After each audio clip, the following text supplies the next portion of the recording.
We're going to turn the discussion now to effective activism targeted at saving our arts institutions and organizations and the artists and producing structural changes to promote social justice and diversity.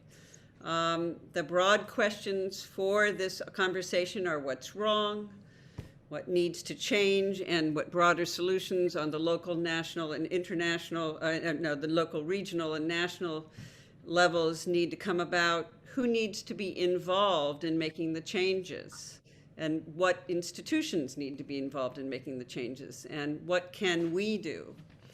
And Jerome, since the beginning of the pandemic, you've been on the steering committee of the Music Workers Alliance, an activist organization committed to improving the working conditions of independent musical artists. And when the pandemic hit, you moved yourself to the center of that work. And could you talk to us a little bit about the realities for gig musicians now and your thoughts about how those can change and the work that needs to be done to get those changed? And then think about this in other arenas with the other panelists.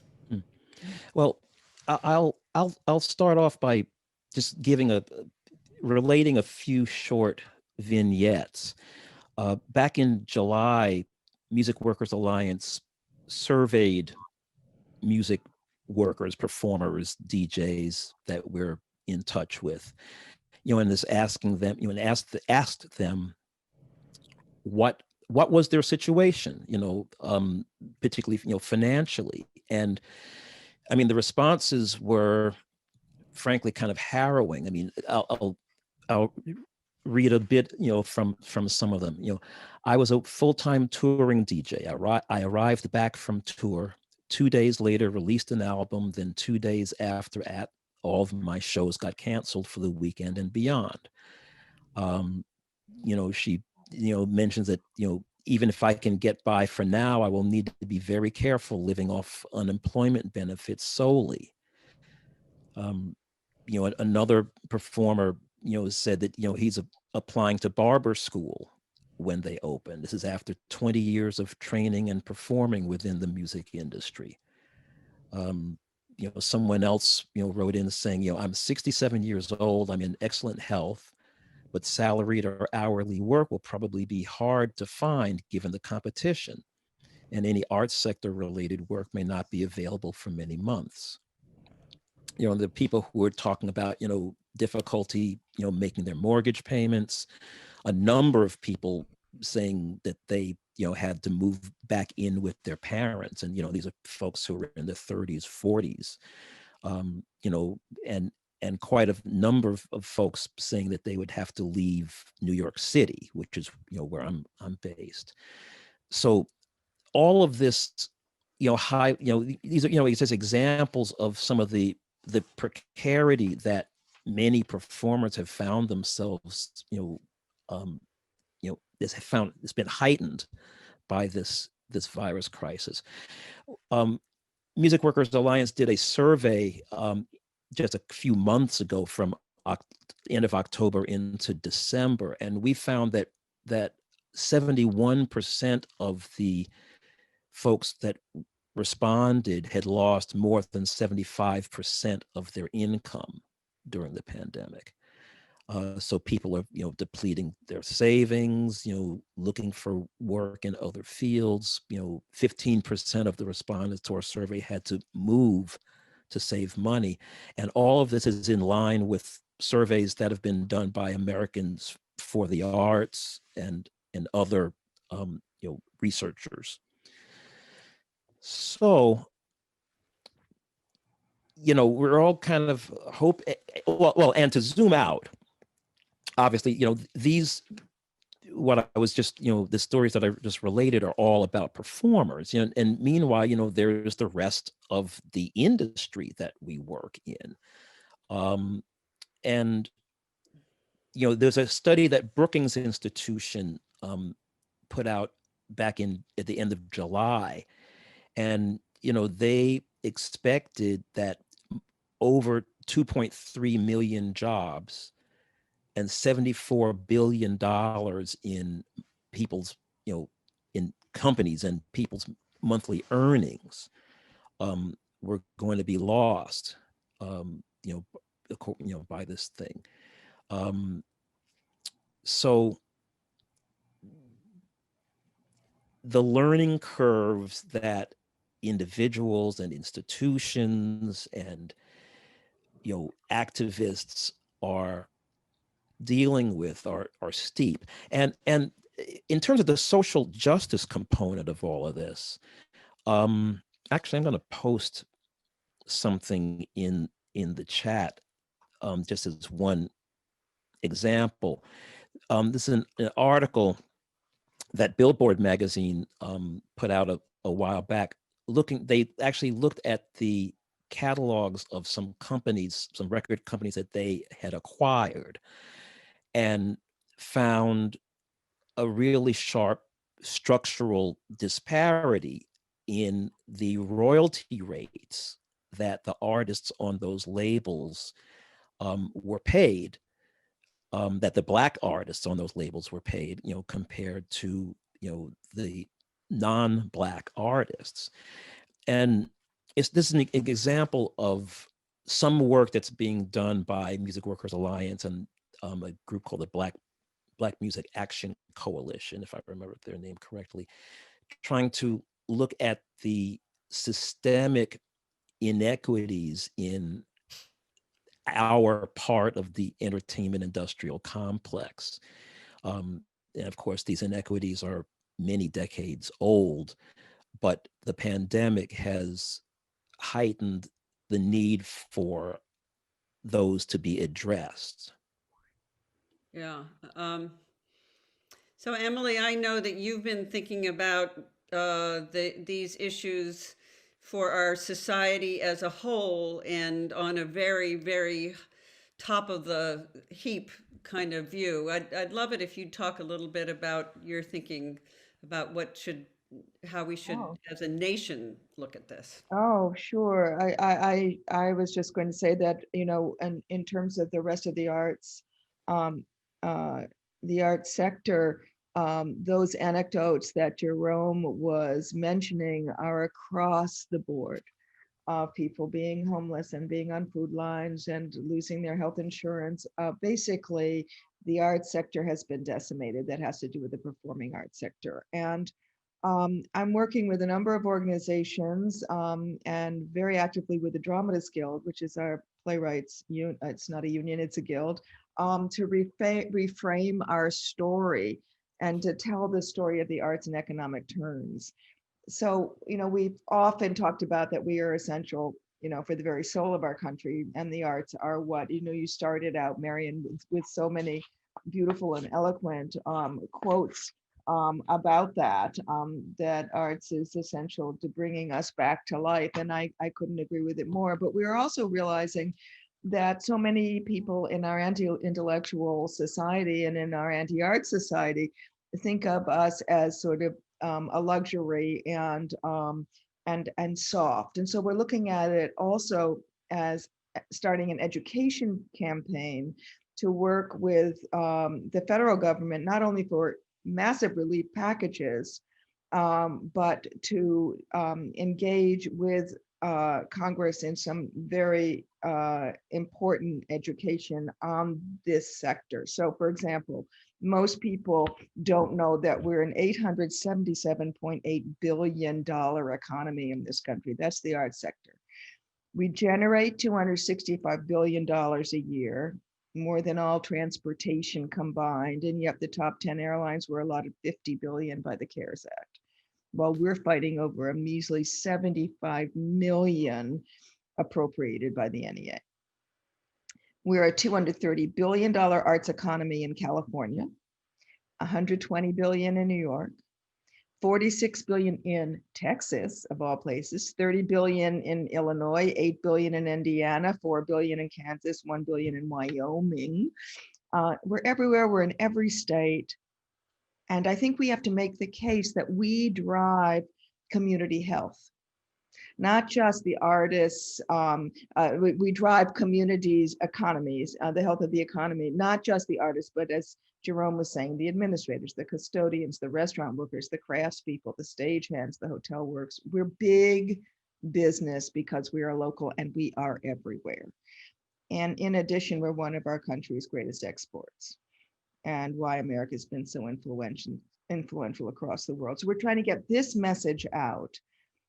And the cornerstone for what I'm really working on is that we're advocating for a modern day WPA, works progress, like FDR created in the 30s, but not as racist as it was. I have been doing a lot of research into it, and we get all excited and we think, oh, Zora Neale Hurston and the all black Macbeth and all, but in fact, we would do it differently now.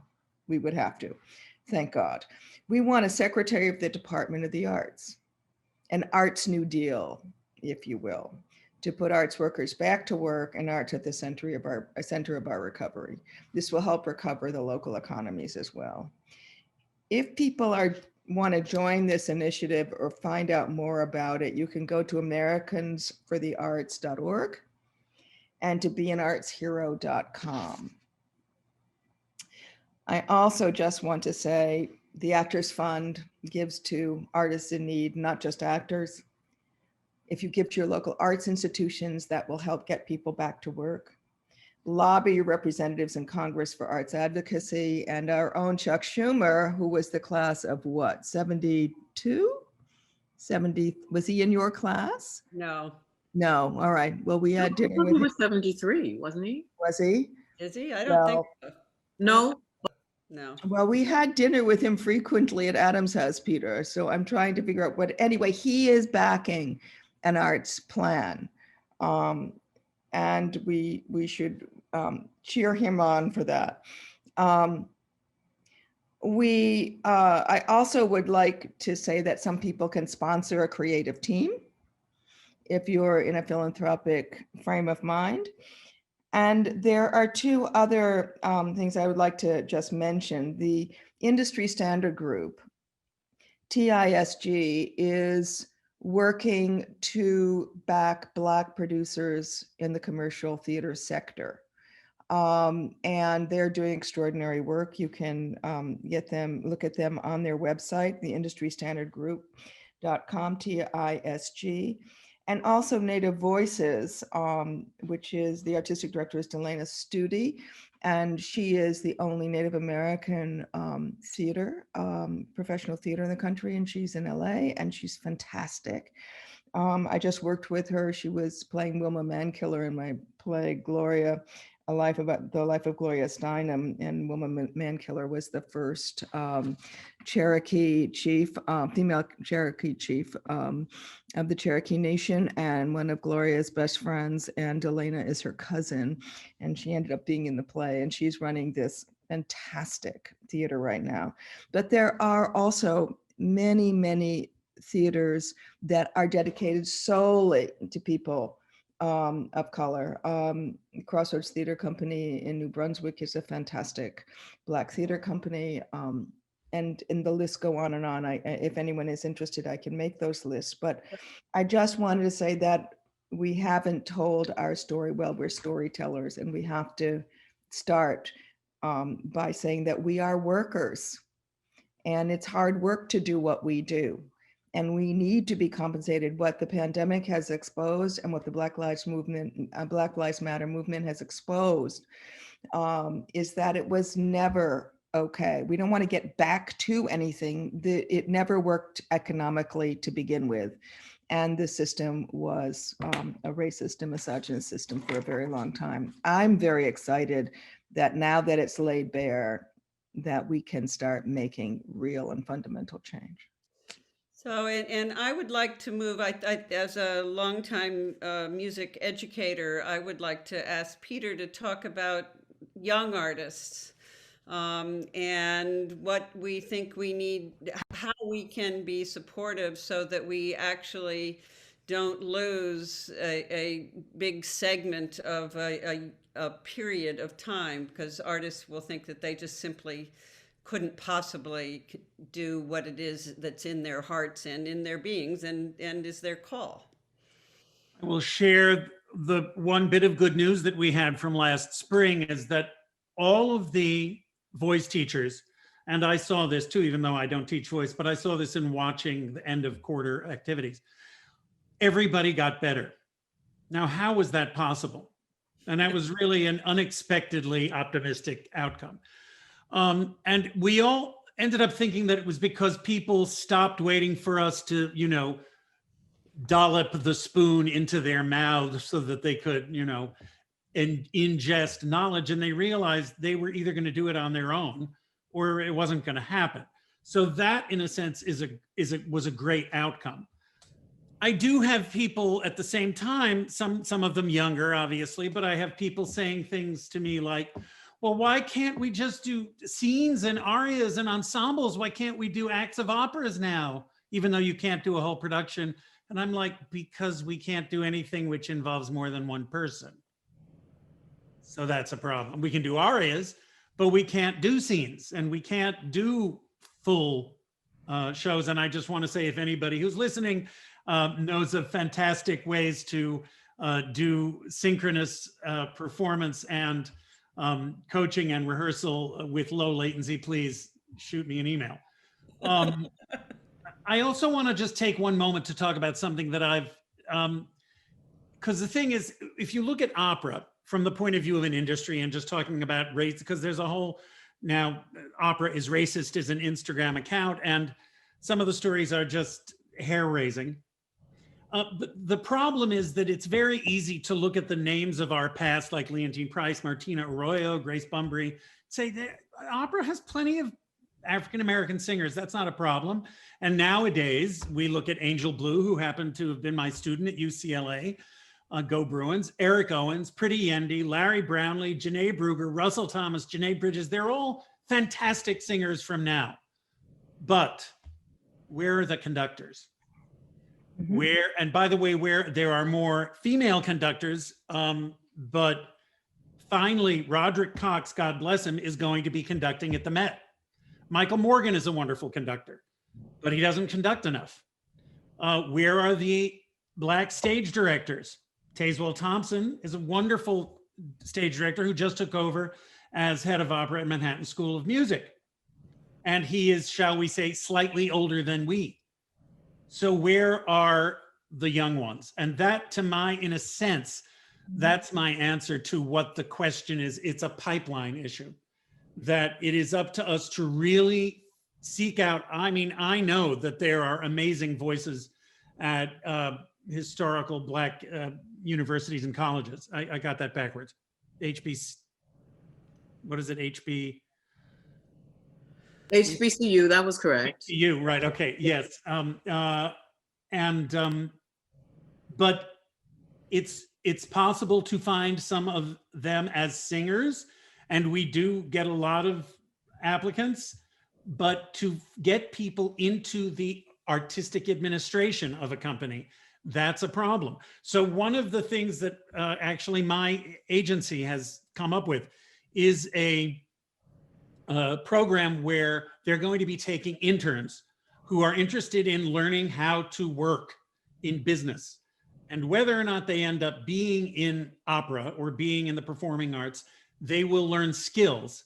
So that is a commitment that they have made, which I think is terrific. And they're going after BIPOC interns to do their bit to train leaders of the future.